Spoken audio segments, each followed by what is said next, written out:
de gestión del conocimiento de la ANLA en este micrositio web y también en el micrositio web de Azocars. Entonces, sin más preámbulos, vamos a dar inicio a esta nueva sesión. Entonces, bienvenidos y no sé si en este momento ya Ofelia nos está escuchando. Entonces, te doy paso a ti, Ofelia, para que arranquemos la sesión. Muchas gracias.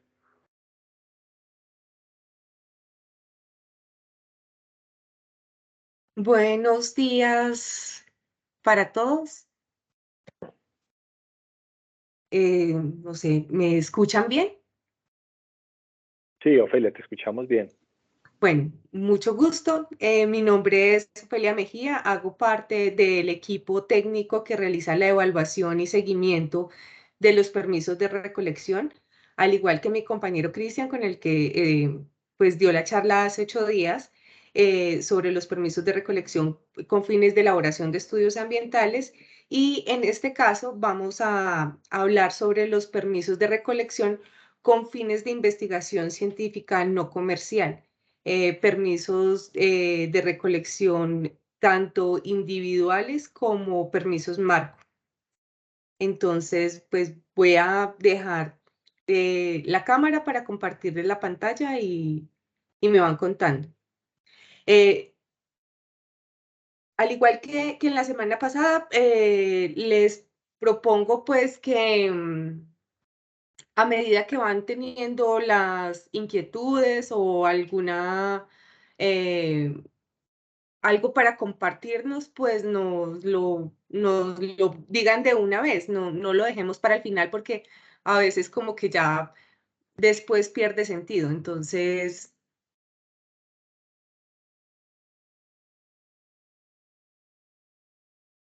si de una vez nos van diciendo qué es lo que tienen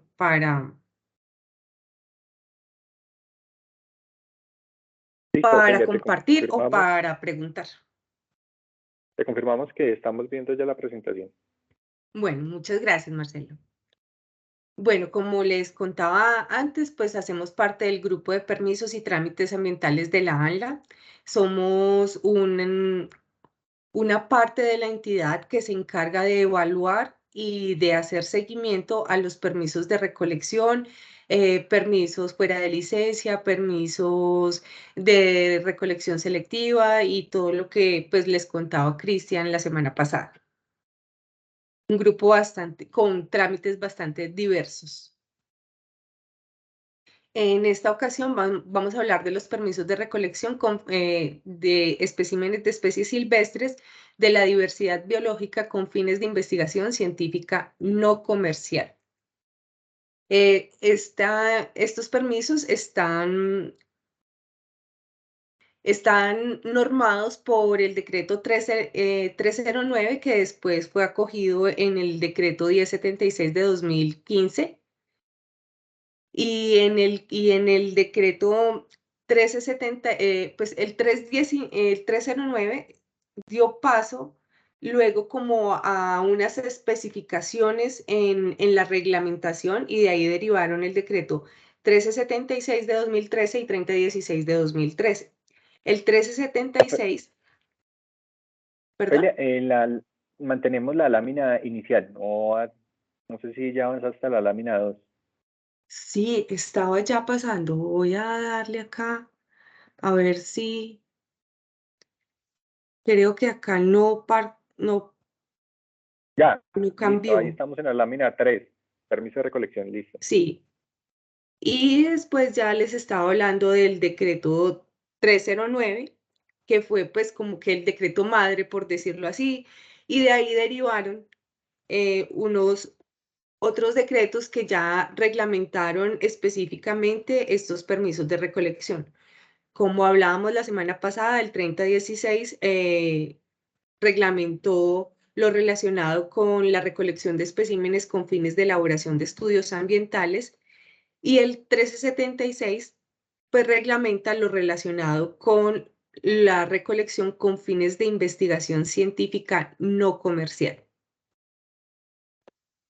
Entre los aspectos que se abordan en este decreto se contempla que el permiso de recolección es para la recolección de especímenes de especies silvestres. Es decir, no aplica para la recolección de especies domésticas.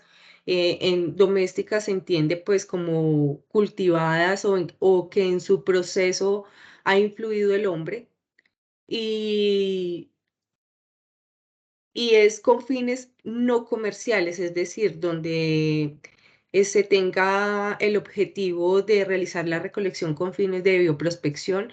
Esto está amparado por otros permisos que los otorga el Ministerio de Ambiente y entonces ya no estaría dentro del ámbito de aplicación de este permiso. Em, Se tiene que el Ministerio de Ambiente y sus entidades adscritas y vinculadas como parques y las corporaciones autónomas regionales y los grandes centros urbanos no requieren de un permiso de recolección en el caso de que vayan a realizar actividades propias de su quehacer. Pero, por ejemplo, hemos tenido el caso que en algunas corporaciones han realizado actividades de recolección, pero, o sea, ellos subcontratan a otra empresa para que desarrolle algunos planes y algunas actividades que tienen dentro de su proyección, pero entonces en ese caso ya no serían los funcionarios de la corporación los que realizan las actividades de recolección, sino que sería un tercero. En este caso, por conflicto de intereses y para evitar que sean las corporaciones las que sean como juez y parte, digamos como que serían a ellos a los que les van a entregar los productos y ellos serían los que están contratando. Entonces, en esos casos, la ANLA ha otorgado unos permisos de recolección para ejecutar esas actividades y que la corporación no se vea inmiscuida en un conflicto de intereses.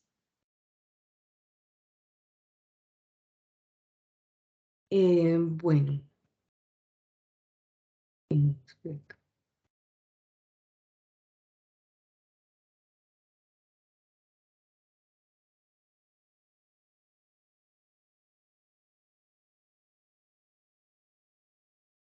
La recolección de especímenes para adelantar estudios de impacto ambiental, pues como ya lo mencionaba, está reglamentada por el decreto 3016 y pues no hace parte del ámbito de aplicación del decreto que estamos, de los permisos de recolección con fines de investigación científica no comercial. Como decía antes, pues como es para recolección de especies silvestres, pues las especies domésticas no están incluidas, tampoco las muestras de humanos, sí están incluidos microorganismos y sí están incluidos partes, derivados, muestras de esos especímenes.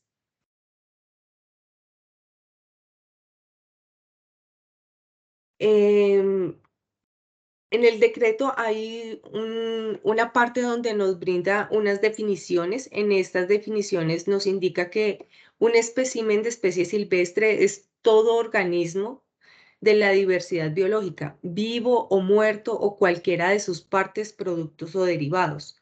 Es decir, que si se va a recolectar no el ave completa, pero sí una pluma, sí una muestra de sangre, sí uñas o algo así, haría parte, sería tratado como un espécimen y haría parte del permiso de recolección.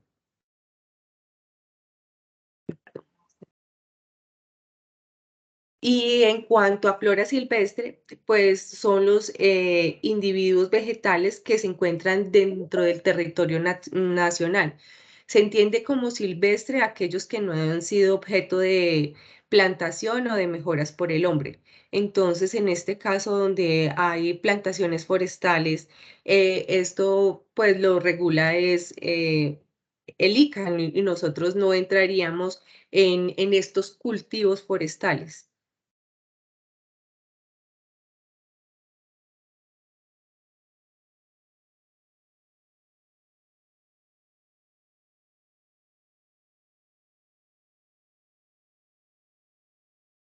Los permisos de investigación científica no comercial tienen dos modalidades. Una que es la del permiso marco, que es un permiso que se otorga a instituciones nacionales de investigación. Las instituciones nacionales de investigación son las universidades que cuenten con registro de aprobación del Ministerio de Educación, que tengan su SNIES y serían también las colecciones biológicas debidamente registradas ante el Instituto Alexander von Humboldt. Otras instituciones serían los centros de investigación debidamente reconocidos ante Colciencias, que cuenten con grupos de investigación también reconocidos por Colciencias. En estas instituciones nacionales de investigación, por ejemplo, en el caso de las universidades, aplica también para las prácticas docentes, es decir, que si en una asignatura académica se realizan salidas de campo donde se impartan a los estudiantes instrucciones de cómo se realizan las actividades de recolección y cómo se hace esta manipulación y colecta de los especímenes. Ese tipo de actividades también están cobijadas dentro del permiso marco de investigación. O sea, no es solamente para ejecutar proyectos que hagan parte de una convocatoria o algo así, no, las actividades propias de la educación que impliquen actividades de recolección también están cobijadas por un permiso marco de recolección. Y en la otra modalidad tenemos un permiso individual. Los permisos individuales se otorgan a personas naturales o jurídicas, es decir, puede ser un investigador o una fundación que pretenda ejecutar un proyecto de investigación científica. Entonces, por ejemplo, en algunos casos, investigadores colombianos que están adelantando su trabajo de doctorado y lo hacen, están estudiando en una en universidad extranjera, pero necesitan realizar las actividades de recolección en Colombia, solicitan este tipo de permisos para poder ejecutar y tener el amparo de un permiso de recolección que les permita luego eh, realizar las publicaciones correctamente y todo esto. Entonces solicitan los permisos individuales para realizar ese trabajo de investigación. Los permisos marco tienen una duración máxima de 10 años, creo que es el permiso más largo con el que se otorga, y el permiso individual tiene una duración máxima de 5 años.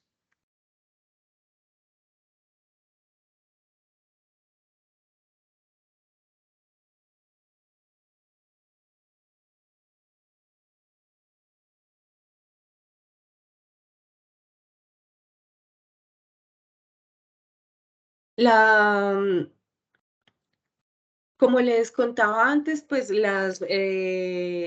además las instituciones deberán tener una dependencia responsable, como es un permiso tan amplio que tiene hasta 10 años de vigencia y es para ejecutar todos los proyectos de investigación o todas las asignaturas académicas donde se realicen actividades de recolección. Entonces, las instituciones deberán contar con una dependencia responsable. Generalmente son como las vicerrectorías de investigación, que son donde cada uno de los profesores, de los investigadores, inscribe su proyecto y ellos son los encargados como de compilar toda esta información que se genera dentro de la institución y luego nos la comparten a nosotros en un informe semestral. Entonces, por eso es como importante tener esa dependencia responsable, porque es la dependencia que va a compilar cada una de la información que se genera en cada uno de los proyectos y ese compilado es el que nos lo presentan a nosotros. Así, de esta manera, para nosotros realizar el seguimiento, pues es un poco más sencillo y más fructífero, o sea, porque si cada uno de los profesores nos presentara a nosotros información a medida que le va saliendo, pues sería muy difícil de verdad tener como esa trazabilidad de qué es lo que está pasando en cada uno de los proyectos. Los eh, permisos marco y los permisos individuales individuales, en este momento todas las solicitudes se deben realizar a través de Vital. De acuerdo con el decreto, pues ya en este momento la ventanilla está vigente y pues el decreto indica que a partir de que que Vital entrara en vigencia, pues ya los trámites deberían realizarse a través de Vital. Nosotros no tenemos como en REA o ya un formato prediseñado, pues porque en este caso cada universidad o cada proyecto es, es tan diferente que no podríamos realizar como ese compilado que hacíamos, digamos, en los permisos con fines de elaboración de estudios ambientales, las metodologías que se presentan son casi siempre las mismas, los profesionales los mismos, las metodologías para la preservación y para la movilización son muy similares y obedecen pues a metodologías probadas y aprobadas internacionalmente. Por lo tanto, en este caso del permiso marco o del permiso individual en los que se trata de proyectos puntuales o de programas o grupos de investigación que tienen objetivos y actividades de recolección tan diversas, pues no tenemos un formato precargado, pero sí en Vital se asigna como cada solicitud tiene como un formato con las características mínimas que debe traer. Es decir, si es una institución nacional como una universidad, pues está el espacio para que diligencie el código SNIES, está el espacio para que nos diligencie los programas de investigación y luego los grupos de investigación con su respectivo número call y una descripción sobre las actividades de recolección que se realizan al interior de cada uno de los grupos. Otra de los requisitos que deben presentar, pues es el certificado de existencia y representación legal. En este caso, nosotros siempre lo exigimos para cualquier trámite que realicen ante nosotros, porque, digamos, como este certificado es expedido por el Ministerio de Educación, no tenemos la facilidad de buscarlo como en el RUES o algo así, sino que eh, tiene que ser presentado por el usuario. No tenemos cómo nosotros descargarlo y se supone pues que es el representante legal el que debe realizar estas solicitudes y en las universidades en muchos casos hay constante cambio o hay siempre rectores o representantes legales encargados o cosas de estas que esto nos implica que siempre tengamos como requisito que se presente el certificado de existencia y representación legal.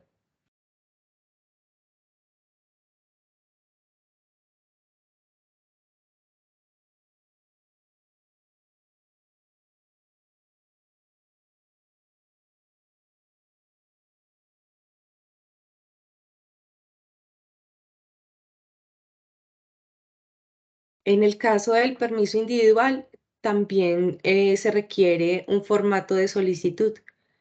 Ese formato es ya un poco más específico porque, como les mencionaba, es para un proyecto de investigación. Entonces, este proyecto nos debe contar, en este formato nos debe contar qué es lo que pretende realizar, cuáles son las metodologías que va a implementar, tanto para la recolección como para el sacrificio, para la preservación, en qué localidades con coordenadas es donde se va a realizar esas actividades de recolección, qué especímenes pretende recolectar. digamos, estos proyectos obedecen a objetivos muy puntuales en donde, digamos, si el proyecto está enfocado en las aves del suroccidente colombiano, ellos, o en algunos casos, están como muy específicos en las aves rapaces entonces es como que ya dentro de sus objetivos, ¿qué es lo que pretende recolectar? Con el nombre científico, que si esas especies presentan algún grado de amenaza o de endemismo o de veda, entonces eso no lo tiene que indicar ahí. Y en caso de que se pretenda recolectar especies amenazadas, pues una justificación del por qué necesita realizar esa recolección. También es importante que nos presente la hoja de vida del responsable del proyecto y de su grupo de trabajo. Como decía antes, pues generalmente lo utilizan investigadores para hacer sus trabajos de doctorado o algunas fundaciones que, que tienen dentro de su quehacer, pues la investigación. Entonces, ahí por ejemplo, en el caso de las fundaciones, si bien hay un investigador principal y responsable que es el que estaría firmando y al que se le estaría otorgando el permiso o ya sea a nombre de la fundación, pero también él va acompañado por un grupo de trabajo y entonces también ese grupo de trabajo debe estar amparado por el permiso. Entonces, por eso es importante que nos presente y que nosotros avalemos la idoneidad de esos investigadores y que queden amparados por el permiso. También es importante que nos presenten y está dentro del decreto que nos deben presentar el certificado del Ministerio del Interior sobre la presencia o no de grupos étnicos. Sabemos que en este momento, pues el trámite en Ministerio del Interior ha cambiado, pero digamos, el decreto nos sigue obligando a hacer esta exigencia. Entonces, en este momento, los investigadores deben realizar como dos trámites para poder cumplir con este requisito previo a la solicitud, ¿no? Y en, en los casos de investigación hasta ahora en todas las solicitudes que nos han llegado, nunca ha sido necesaria la protocolización de la consulta previa. Siempre, pues, como que el ministerio indica que por tratarse de un proyecto de investigación, pues no va a afectar a los grupos étnicos que están allí asentados en esa área, entonces que no es necesaria la consulta previa, pero pues eso lo certifican pues los que tienen esa competencia, entonces nosotros siempre requerimos que nos presenten un documento al respecto.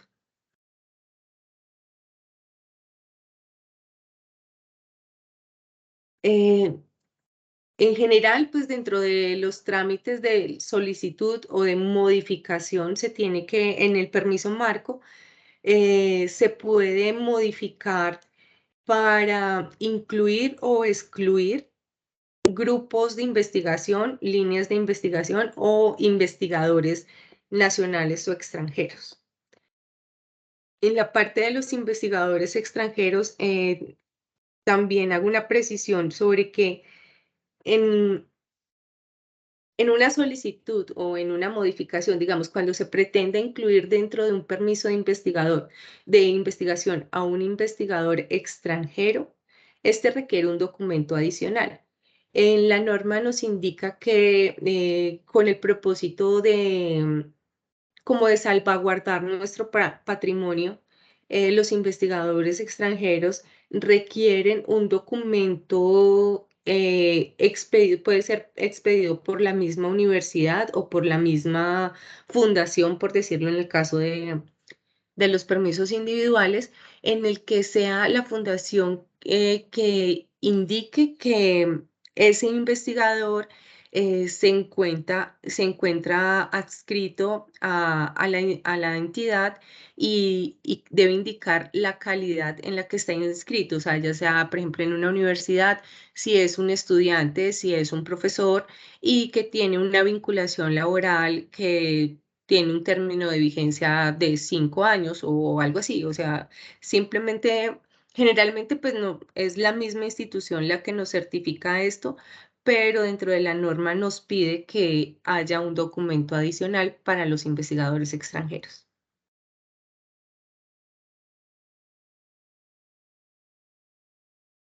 No sé, en la parte de la evaluación, ¿hay alguna inquietud?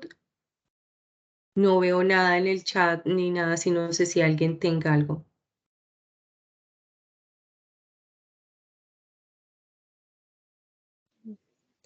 Yo tengo una pregunta, no sé si la puedo hacer ahora o... Sí, de una vez, me parece bien. Sí, a ver, lo que pasa es que, digamos, usted ha hecho mención a dos tipos de permisos, uno que son los marco y otros que son los individuales. Yo quería saber en esos individuales si a su vez hay dos tipos de permisos. Por ejemplo, en el trámite de licenciamiento ambiental se dan unos, así lo hemos, no sé, ahí es donde tenemos la confusión, si hay unos permisos previos que se tienen que otorgar antes de iniciar el trámite de licencia ambiental para que se puedan adelantar todos los estudios de investigación. Y no sé si posteriormente, cuando se otorga la licencia ambiental, se tendría que otorgar otro permiso para efecto de todo lo que tendría que ser, si es que es del caso, ahuyentamiento, rescate, traslado y todo lo demás. Esa es mi pregunta. Sí, es también, digamos, acordémonos de lo que nos contó Cristian la semana pasada y digamos, los permisos previos a la licencia no son permisos de investigación, son permisos para adelantar estudios ambientales con el propósito de solicitar y o modificar una licencia ambiental, permisos, concesiones o autorizaciones. Es decir, que en el caso de necesitar realizar actividades de recolección de especímenes con el fin de elaborar un estudio de impacto ambiental, el, no es un permiso de investigación el que nos cobija ese tipo de actividades de recolección. Es un permiso con fines de elaboración de estudios ambientales, el cual está regido por el decreto 3016, posteriormente compilado en el 1076, pero no es de los que estamos hablando hoy. Para hacer estudios ambientales es el permiso del que hablábamos la semana pasada. Eso por un lado. Ahora, en cuanto a los permisos que se deben utilizar posterior a la licencia, pues también Cristian nos comentaba sobre todo los ires y venires que ha traído este tipo de actividades, porque se supone que es la licencia como instrumento máximo el que debe contemplar todas las actividades que se necesiten en toda la vida útil de ese proyecto. O sea, esa licencia debe contemplar desde la construcción, operación y el desmantelamiento. Entonces, esas actividades para realizar las compensaciones o para realizar los ahuyentamientos deberían estar contempladas en ese estudio de impacto ambiental y en esa licencia que se otorgó. Pero como en estos proyectos viejitos que de pronto no se había hecho la solicitud inicialmente, eh, en la metodología y en algunos casos se habla de un permiso individual de recolección, si bien está como inspirado en este permiso de investigación, pues tenemos claramente que entender que no es un permiso de investigación. O sea, el objetivo principal no es investigar, no es tener luego resultados sobre información básica de las especies o de algo así, sino que obedece más al cumplimiento de unas medidas de manejo que, que están, pues que tiene el proyecto en sí. Entonces, es un permiso como, es otra versión de este permiso, por decirlo así, pero no, lo evalúan y lo otorgan directamente quienes otorgaron la licencia.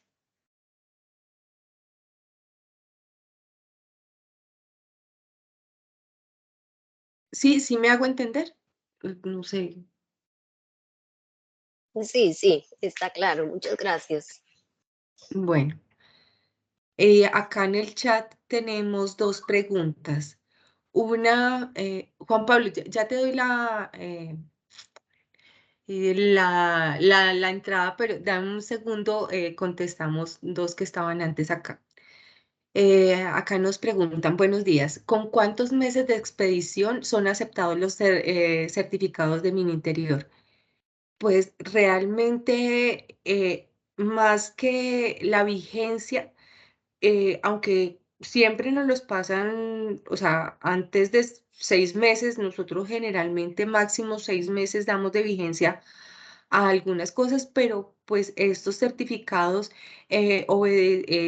dicen exactamente como que para el proyecto tal, el cual se ejecutará en tales y tales y tales localidades con coordenadas y cosas o sea, son muy exactos estos pronunciamientos, o sea, nos dicen, nos hablan perfectamente del proyecto que nos están presentando en la solicitud. Entonces, digamos, uno evidencia ahí que el usuario es el mismo, que el proyecto es el mismo, que las coordenadas donde se van a ejecutar las actividades son las mismas, que realmente más allá de la vigencia, porque sabemos que es un trámite que como ha ido cambiando, a algunos investigadores se les ha dificultado entender y tener este certificado, pero nunca nos los pasan así como que sean viejos, no. Y como te digo, obedecen a un proyecto muy específico, o sea, los certificados nos indican, calzan perfectamente con la solicitud y, y, pero pues para responder como así, vigencia, 6 meses, que es lo que también en norma nos permiten que sea máximo 6 meses. Por acá nos preguntan, para el caso de los estudios que adelantan las corporaciones en el marco de convenios interadministrativos con otras CAR, con el fin de investigaciones o levantamientos de información biótica primaria, ¿cómo se debería tramitar? Con el ANLA o la CAR puede autorizar estos permisos de recolección. Como decía antes, pues digamos como que para evitar un conflicto de intereses, y para no ser juez y parte, o sea, yo, si me otorgo un permiso a mí misma, pues yo creo que lo estoy haciendo bien. Y si me preguntan cuál es mi calificación, pues yo me pondría que es excelente, porque yo de verdad estoy intentando hacer las cosas de la mejor forma. De pronto, si hay algo que no esté haciendo bien, no lo noto. Entonces, para evitar eso, es mejor que pues no seamos juez y parte. Si yo voy a ejecutar unas actividades de recolección, es preferible que el seguimiento, que esa verificación del cumplimiento de las obligaciones lo haga un tercero. Sí, entonces, como decíamos, si bien las CAR no requieren solicitar un permiso de recolección para ejecutar las actividades propias de su administración, en caso tal de que contraten a un tercero, puede ser un convenio, pero si en este convenio es con una entidad privada, esa entidad privada requiere un permiso de recolección, porque no es el funcionario de la CAR quien está haciendo la recolección, sino alguien que no es de la CAR. Entonces, en ese caso, este funcionario, este tercero, este profesional que no es de la CAR, sí requiere un permiso de recolección. Pero si ese permiso de recolección, o sea, si esas actividades que él va a solicitar son para la misma CAR, por eso digo, hasta qué punto en ese convenio la CAR no entra a ser como parte del mismo proyecto y entonces vendría siendo juez y parte. Entonces, más allá de lo que nos diga la legislación, creo que también es un asunto como de transparencia y de evitar interpretaciones, pues que de pronto no nos lleven al buen cumplimiento de los términos. Por eso digo, si a mí me ponen a evaluarme a mí misma, muy seguramente sacaré una muy buena calificación. Eso es. Bueno, vamos con las manitos por acá. Juan Pablo, cuéntanos, ¿cuál es tu pregunta? Hola, buenos días, ¿cómo están? Mira, la pregunta es, nosotros cuando estamos haciendo las evaluaciones de los permisos, de las licencias, evidentemente, o sea, es más asociada a la primera que te hicieron. Digamos que se allegan los permisos de recolección o los formatos de permiso de recolección a tono individual.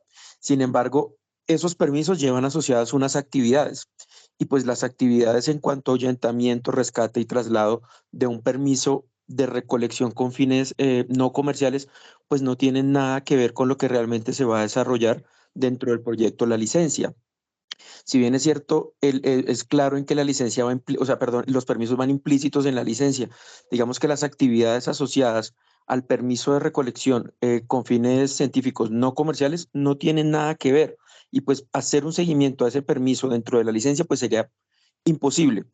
Entonces, nosotros lo que hemos venido haciendo desde la corporación es como tratar de ver cuál permiso o cuál solicitud o cuáles actividades asociadas al permiso van más, o sea, apuntan más a lo que está planteado en la licencia. Entonces, nosotros, digamos que en ese análisis que se hizo, decidimos comenzar a solicitar dentro de las licencias un permiso de recolección con fines de elaboración de estudios ambientales, porque claramente las actividades de ese permiso sí me permiten a mí, digamos, hacer un seguimiento claro de dónde están haciendo los ahuyentamientos, qué especies están trabajando, dónde los están liberando, cuántos han recogido. Entonces, vemos que nosotros hemos tenido siempre esa confusión desde que estamos evaluando las licencias en la corporación y pues me gustaría, si bien es cierto, si la estamos embarrando o no, pues para esto es la capacitación el día de hoy, pues como que me dieras un poquitico más de luces, porque la verdad, las actividades planteadas en el permiso no comercial no me permiten a mí como hacer un seguimiento claro de las actividades que están planteadas dentro de las fichas de manejo ambiental. No sé si fui claro con la pregunta. Sí, Juan Pablo, y te cuento, bueno, así como tú me dices, pues es lo que están haciendo ustedes, y también te cuento, o sea, yo no hago parte del grupo que evalúa las licencias, ni que hace seguimiento a licencias, yo hago parte del grupo de permisos y digamos a nosotros las solicitudes que nos presentan son claramente enfocadas en investigación. Em, en algunos casos, digamos,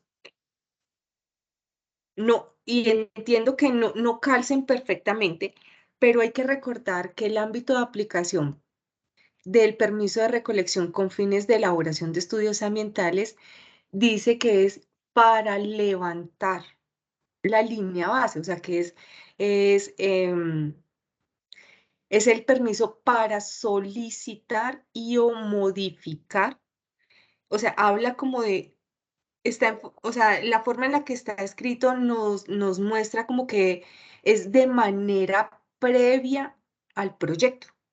Entonces, si este proyecto ya cuenta con una licencia, ya se saldría del ámbito de aplicación, porque no es para solicitar y o modificar una licencia, es para, digamos, lo que se requiere hacer son las actividades, ya sea ahuyentamiento, bueno, lo que sea, pero que ya están contempladas dentro de la licencia. Entonces, en este momento, acá en la ANLA se hace igual que ustedes, o sea, cuando solicitan la evaluación de la licencia, ahí el usuario debe de una vez solicitar que esa licencia tenga contemplado el permiso de recolección, pero se maneja con un permiso de recolección individual en esta versión licencias. Digamos como que hay un vacío en la norma y no existe un permiso que de verdad le calce perfectamente a estas actividades. En eso concuerdo contigo, o sea, como que no es el que más le conviene, pero es como el que más se le parece, porque hay un vacío en la norma en estos casos. Pero, digamos, por el ámbito de aplicación, en la ANLA no se maneja el permiso de elaboración de estudios ambientales, sino el permiso de investigación en la modalidad individual. Y como decía, pues digamos, en este caso, ahí dentro de la metodología nos puede indicar todas las actividades que pretenda realizar. O sea, ahí nos puede decir, necesito hacer el rescate de aves, herpetos y mamíferos, las de aves lo voy a hacer así, los de herpetos lo voy a hacer de tal forma, y en este proyecto van a trabajar tales pascuales o pascual, o si bien no es con nombre y cédula, en este caso de las licencias ambientales, no hay nombre y cédula exacto, sí hay un perfil que deben cumplir. Entonces, por eso digo, en la metodología general para la presentación de estudios ambientales hay un capítulo en el que se menciona y se describe cómo debería ser la solicitud de ese permiso. Y si uno ahí mira lo que dice la metodología, no es exactamente las mismas condiciones y los mismos requisitos que debe cumplir un investigador que va a solicitar un permiso individual para investigación básica.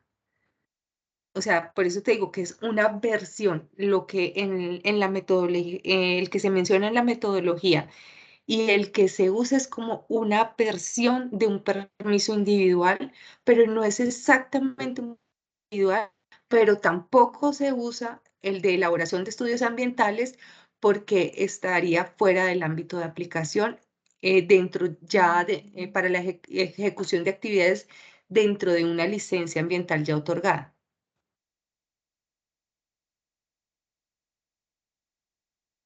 No sé, Juan Pablo, ¿algo más? No, muchísimas gracias, muy amable. Listo. Entonces, Hasta pues este cualquier minuto tenemos consulta, les alguna. reitero, cualquier consulta que tengan o algo al respecto, me van diciendo para de una vez ir tratando de abordar las consultas o las inquietudes que tengan. Bueno, entonces ya en la parte hasta ahora estábamos hablando de las condiciones y la parte de evaluación de los permisos de recolección con fines de investigación. Ahora pasemos a la parte del seguimiento. Por ejemplo, en el caso de los permisos de recolección, en las resoluciones que otorgan los permisos emitidos por la ANLA, siempre está la obligación de informar de manera previa sobre los especímenes que serán objeto de recolección. Si bien en el decreto de estudios ambientales habla de que 15 días hábiles antes, nosotros en el decreto para investigación no lo menciona, pero en la pues nos parece importante que nos informen que van a ir a realizar esas actividades, o sea, tener conocimiento como es como una activación del permiso, entonces está la obligación de informar de manera previa. Puede ser 2 días antes, y esa información debe decirnos como que el investigador Pepito Pérez, en el marco del proyecto de investigación Aves Rapaces, va a realizar actividades de recolección en las localidades tales y tales del departamento del Valle del Cauca, y las actividades las realizará entre el 5 y el 10 de julio. Bueno, perfecto. Es algo así, o sea, como que nos informen quién, a dónde, qué va a recoger y en el marco de qué proyecto. Y luego, pues ya está la obligación, que esta sí está en el decreto, que es la de informar, de presentar los informes semestrales. Estos informes es una compilación, de ahí la importancia de la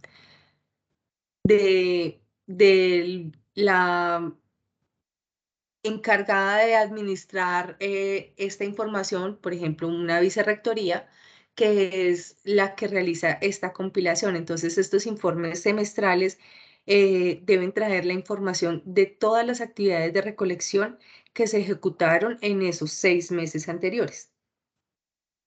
Eh, el informe semestral tiene consigo 2 formatos. Uno es el formato para la relación de los proyectos. Entonces, en esta la vicerrectoría nos indica cada uno de los proyectos que ejecutaron actividades de recolección. Y luego, para cada uno de esos proyectos que se incluyeron en el formato, se debe presentar un formato adicional en el cual se debe reportar cuáles son los especímenes que se recolectaron en cada uno de los proyectos. Entonces, se presenta tanto el formato para para la relación de los proyectos, como el formato para la relación del material o de los especímenes que fueron recolectados en la ejecución de cada uno de ellos. La información que nos debe presentar es pues el investigador responsable del proyecto, el nombre del proyecto, si esto obedece a un informe parcial o un informe final, porque los informes finales tienen unas obligaciones adicionales. Entonces, los informes parciales uno entiende que pues como que el proyecto está en ejecución. Entonces, por ejemplo, los especímenes aún no han sido depositados, aún están siendo procesados por los investigadores. Entonces, digamos, en los informes finales es obligatorio la presentación de las constancias de depósito, pero en los informes parciales no es obligatorio. La información sobre las localidades, eso nosotros lo observamos en el CIP. Si las localidades donde se trabajaron cada uno de los proyectos requiere una consulta previa, si las especies que se recolectaron están en algún tipo de categoría de amenaza, si se ejecutaron actividades de recolección en áreas de parques y cuál fue el, el permiso con el cual pudieron ingresar a hacer esas actividades de recolección en parques, cuáles también nos indican el link o el número del certificado que les, ante el reporte de los datos al CIP. Y si hasta el momento ese proyecto ha ejecutado publicaciones o si tiene alguna información de interés que nos pueda comentar. Entonces, por ejemplo, en la parte de observaciones, en algunos casos, por ejemplo, ahora en la pandemia nos pasó bastante que nos decían, no hemos podido realizar el reporte ante el CIP debido a que las instalaciones de la universidad están cerradas, no hemos podido procesar las muestras, no hemos podido adelantar y tal cosa. O sea, esta parte de observaciones la hemos usado como tanto nuestros usuarios como nosotros para entender estas particularidades que pueden pasar. Por ejemplo, también la plataforma del CIP estuvo un buen tiempo en mantenimiento y pues los usuarios no podían realizar ese reporte y pues tampoco les podemos exigir pues algo que no está, que no pueden hacer. Entonces era como para entender esas particularidades de lo que iba sucediendo. También para eso ha servido esta parte de observaciones. Bueno, como ya les comentaba, pues otra de las obligaciones, y esta sí es semestralmente, es suministrar la información sobre los especímenes al CIP Colombia. Y luego presentarnos la constancia emitida por el CIP, o por lo menos, digamos, también para las universidades, el CIP ha habilitado una plataforma especial que no les genera un certificado porque no es un cargue definitivo, es una plataforma en la cual las universidades pueden ir realizando el reporte, y pues como es un proyecto que puede durar 4, 5 o más años, digamos, a medida que va avanzando en la información, va haciendo esas actualizaciones. Entonces, en el formato nos presentan en el enlace con el cual nosotros podemos entrar a verificar que efectivamente se está haciendo el reporte al CIP. Y entonces, digamos, eso si tienen usuarios como universidades o como investigadores, el CIP brinda esa opción de realizar un reporte que no genera certificado, pero que es un reporte ante el CIP y que permite realizar actualizaciones. Entonces, eso nos ha parecido muy importante porque, pues, digamos, son los investigadores, generalmente, pues, las personas que conocen los grupos de los grupos biológicos que están investigando, que saben muy bien de qué especies se está hablando. Entonces, la información que ellos aporten al CIP es supremamente valiosa, y nos parece muy buena la estrategia del CIP de permitirles a ellos ir actualizando y ir modificando la información. También es importante, pues, que el titular de los permisos tenga claro que como titular es el responsable de realizar los muestreos en forma adecuada en cuanto al número de muestras, las localidades donde se van a muestrear. O sea, como que esta obligación existe porque creo que todos podemos recordar a alguien o hemos escuchado de alguien que fue a tal lugar, un investigador, y se llevó muchísimos individuos de lo mismo o algo así. Entonces, evitar esas sobrecolectas, entender que hay lugares, por ejemplo, parques que hacen parte de parques precisamente porque son unas áreas con un manejo, que se les debe dar un manejo especial, con unas características muy únicas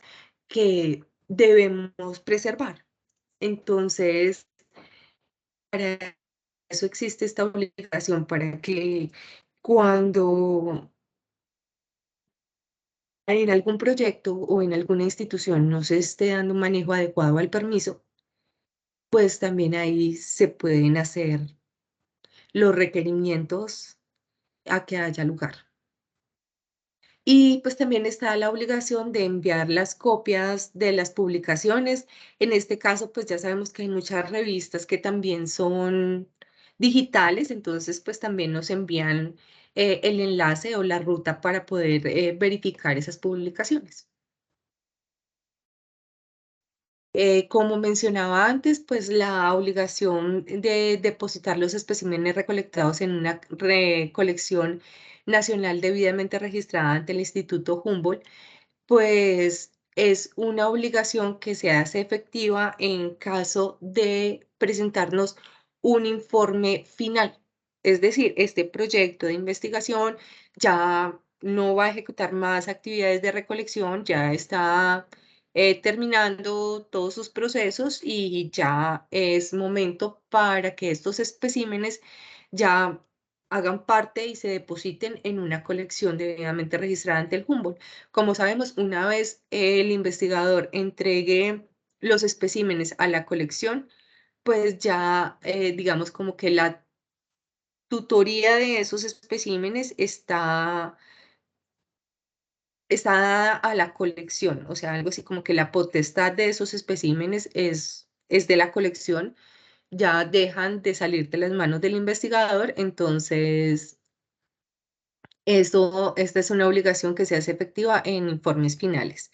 En el caso de pretender recolectar especies amenazadas, vedadas o endémicas, hay un pronunciamiento, digamos, nosotros como ANLA siempre teníamos un ir y venir con ministerio porque em, en el decreto dice que en el caso de pretender recolectar especies vedadas, amenazadas o endémicas, se debe solicitar una autorización previa en un formato especial y que así decía el decreto, que ese formato se presentaba ante el Ministerio de Ambiente y ellos evaluaban la pertinencia o no de realizar esa recolección de esas especies en esas categorías especiales. Pero entonces ministerios muchas veces nos devolvía diciendo, no, ustedes son los que tienen que pronunciarse. En algunos momentos se hizo unas mesas de trabajo y después la Oficina Asesora Jurídica de la ANLA emitió un pronunciamiento en el cual pues como que nos indica muy bien que en caso de que el permiso de recolección sea otorgado por la ANLA es competente para evaluar esas actividades de recolección de especies en categorías especiales. Entendemos que hay dos momentos de esas actividades de recolección. Por ejemplo, es diferente si en un proyecto de investigación que utiliza técnicas de recolección no selectivas, por ejemplo, una red de niebla, y se capturan unas aves. Entonces, una red de niebla no es selectiva.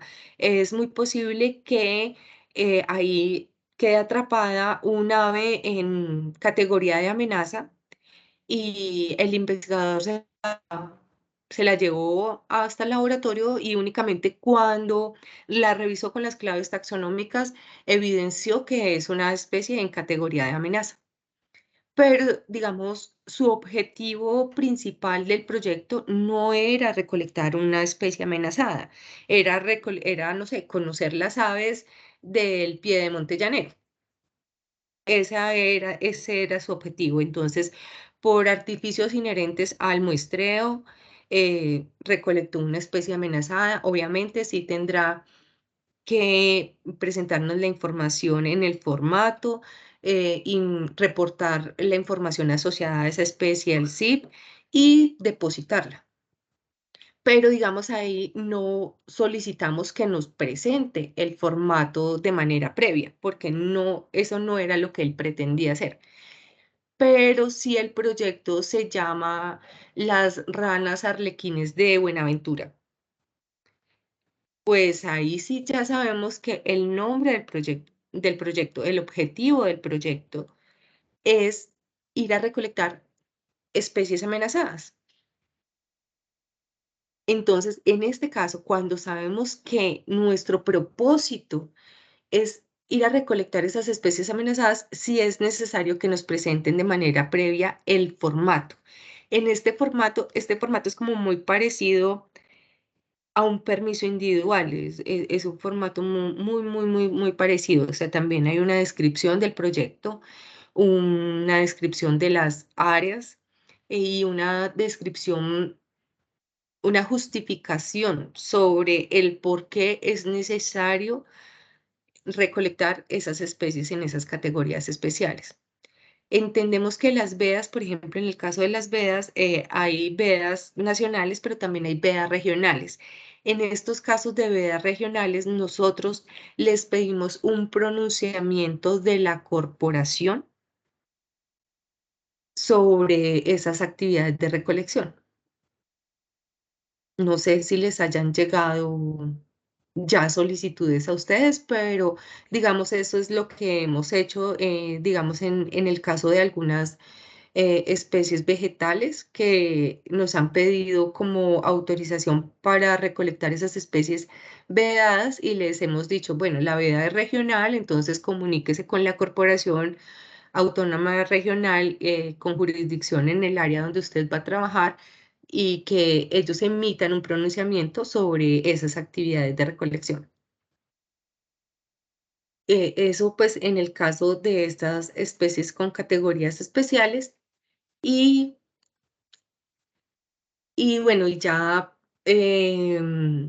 como mencionaba antes, pues en caso de que las actividades se requieran realizar en el área de parques, pues también se requiere una autorización previa emitida por parques nacionales, en el cual autorice el ingreso y la realización de las actividades de recolección en estas áreas.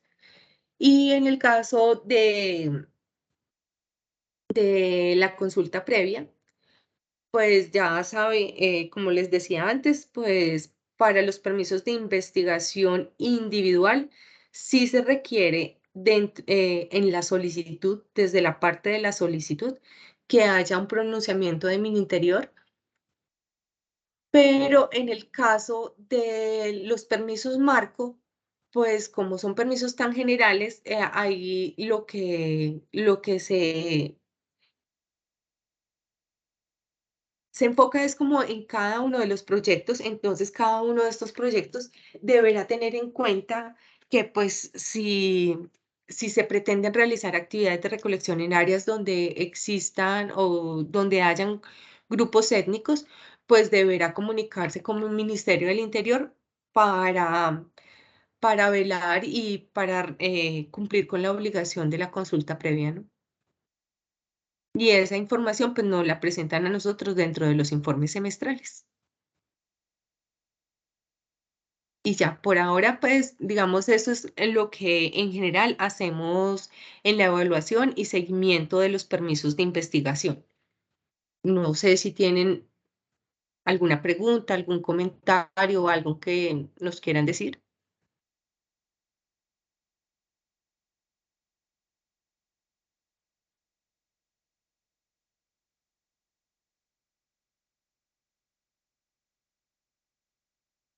Invitamos a todos los compañeros de las diferentes corporaciones, si tienen alguna pregunta, duda o inquietud, pues aprovechemos este espacio con nuestro equipo de ANLA, Ofelia, para resolver todo tipo de preguntas que ustedes tengan.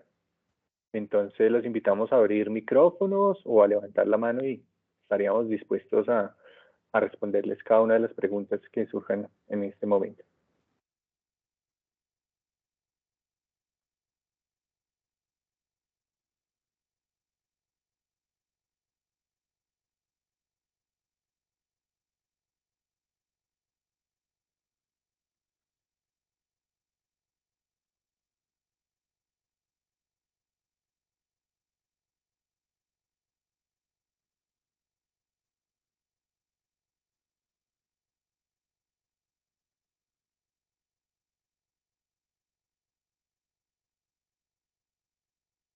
Mientras se animan a preguntar, les acabo de reenviar nuevamente el link de registro de asistencia, toda vez que tenemos más o menos un 50% de registro y es de suma importancia estos documentos, toda vez que es el soporte de estas sesiones que harán parte de cada una de las sesiones con el paquete de la grabación, con el paquete de la lista de asistencia, la presentación, para que los podamos cargar tanto en el micrositio web de ANLA y del ASOCAR. Y también pues les servirá a ustedes de soporte en sus gestiones internas dentro de las corporaciones.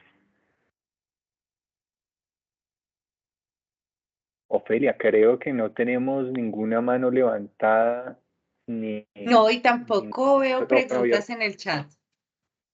Entonces, pues nada,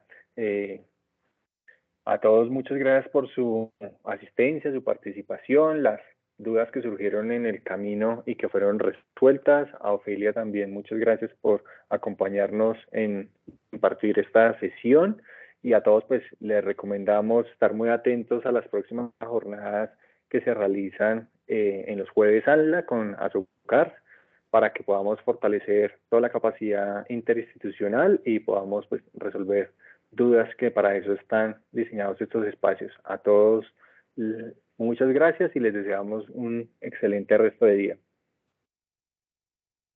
Muchas gracias.